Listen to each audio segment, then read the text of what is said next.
Hi there everyone and welcome to Terchcravers. In today's video I will discuss whether it's worth investing in a Nintendo Switch Lite in mid-2024, given that Nintendo has finally confirmed a successor to the Switch. They have announced that we will see the new console within this fiscal year, which means it will be announced by early next year at the latest.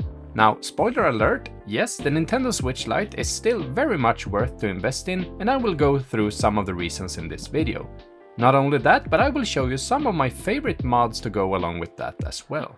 Now, quick disclaimer, this video is for educational purposes only. I will not discuss piracy or any related content in this video. The mods I use, however, require a modded Nintendo Switch Lite, and you can likely find one secondhand for around $150. So with that being said, let's jump into it.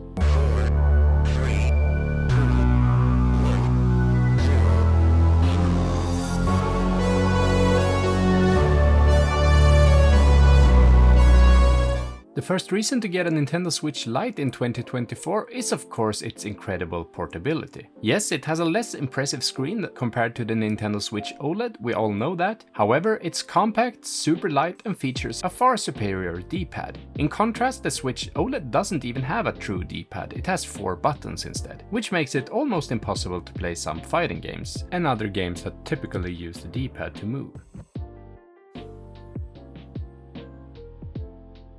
The next reason to get a Switch Lite today is its incredible affordability. On the second-hand market you can find a Switch Lite in perfect condition for around $130 and a modded Switch Lite for around $150. Considering it plays all of Nintendo's first-party titles, some of which are absolute masterpieces, you get an amazing console with hundreds of hours of fun gameplay ahead of you.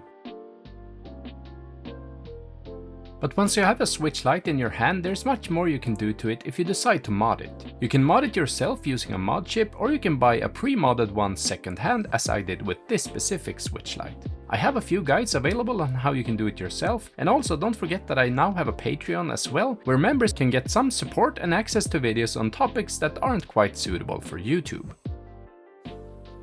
Anyway, the first mod I want to talk about is called Fizeau. As I've already mentioned, everyone knows that the Switch OLED has a far superior screen, but did you know that this app can significantly enhance your Switch Lite screen? It allows you to adjust contrast, color temperature and more to make your screen much more colorful and vivid. It can really make the colors on the small Switch Lite screen pop. And to use it, launch Fizeau from the Tesla overlay menu, then adjust the sliders for temperature, brightness, luminance and other settings until you find a configuration you like. Once you're satisfied, hit activate on the top to apply the settings. I've set my sliders to match the screen quality of the Switch OLED and it makes such a big difference in games, even if you can't see it perfectly in this video.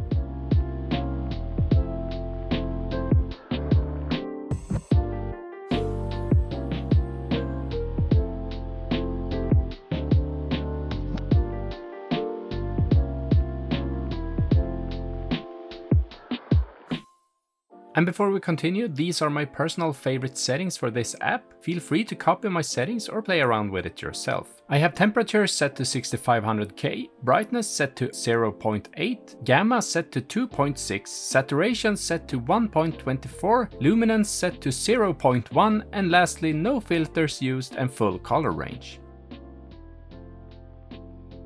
The next mod is a two-step process. First, there's Status Monitor, an overlay that displays a wealth of interesting data while you play. You can see how much CPU or GPU your Switch is using at any given moment, how much power is being drawn from the battery, fan speeds and much more. You can also install an add-on for the FPS counter, which is always useful. This brings us to the second part of the two-step process, overclocking your Switch Lite. Yes, you heard that right. It's possible to overclock your Switch today using an app called sys-clk. You can either set it to be overclocked at all times or temporarily override the clock settings. To max out your Switch Lite and eliminate FPS drops in games like Tears of the Kingdom or Breath of the Wild, you should set your GPU to 614 MHz and the memory to 1600 MHz. This will greatly improve game performance and it's completely safe to do this, although long-term usage may affect your battery. However, I have been doing this for years and I haven't noticed any difference. The last mod I want to talk about is Themezer-NX. It's a simple yet extremely fun theme installer for modded Nintendo Switches. You can search and download wallpapers or full-blown themes from literally thousands of listings. Once you find one you like, you can install it with the press of a button and a quick restart. I tried one that was supposed to give me a Switch as Steam Deck look, but I'm not sure I like it, so I probably end up looking for another. Luckily there are thousands to choose from.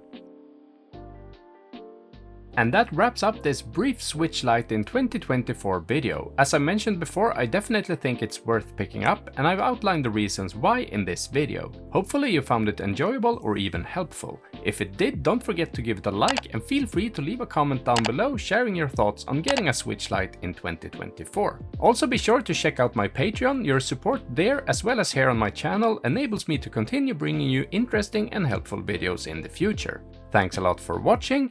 Terchcravers out.